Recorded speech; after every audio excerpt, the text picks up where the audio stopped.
Welcome back, guys, for the second part of our video. Now that everything's glued up, we want to make our contour lines for where we want to have some different topography on our layout. So I etched out where the track would go, so I knew not to cut there, and we went at it with a knife and just started to make some contour lines.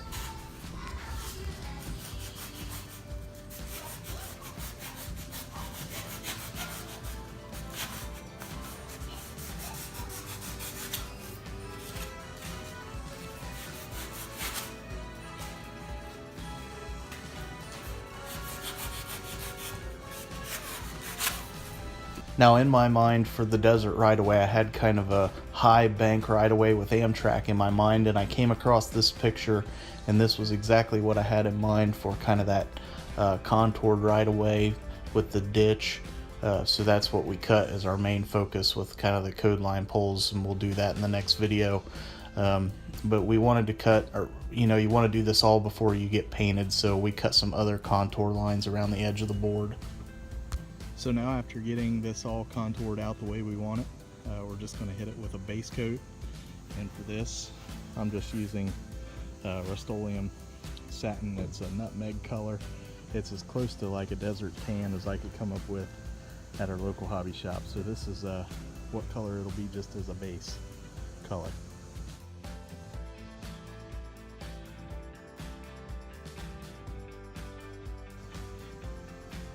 So when you apply your paint as your base coat, there's really no wrong way to do it. It doesn't have to be even because you're going to build upon this with your ground foam and other things that you'll use for scenery. So you're just really looking for a base color to coat the whole project with that gives you something to start with. But again, just use your discretion and do what feels right to you. When it comes to painting and contouring lines, I like to think of Bob Ross. We don't make mistakes, we just have happy little accidents.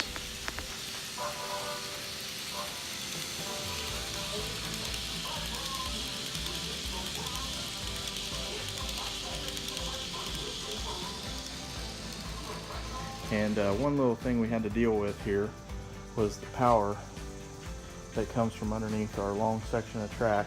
And all I did was cut out a little section here, and I cut that down and fed our lead wire in there, and this will just glue back in with a little bit of white glue, and it'll be virtually unnoticeable.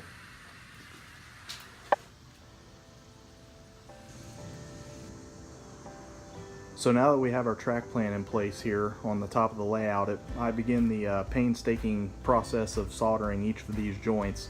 I like to do that before I paint the track. I've found that if you don't do it, you may run into a situation where a section of track will go dead on you. So I like to make sure we get a solder on each one of those joints before we paint, and then we'll move on from there.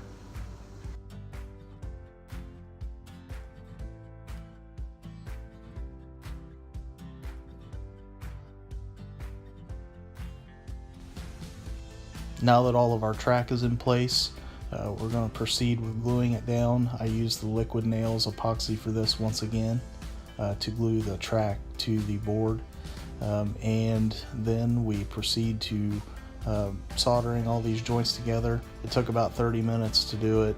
I'm not the best in the world, but I try. I applaud you if you're good at this stage. I like to go around the track after I'm done soldering and use just a blade to make sure that the solder does not exceed the height of the rail. That'll cause you issues.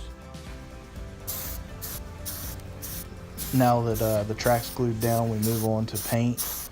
We're painting the ties and the rail at this point, and our ballast will go over top of that. But that's where we're going to leave you for now. Next episode, we'll be doing ballast.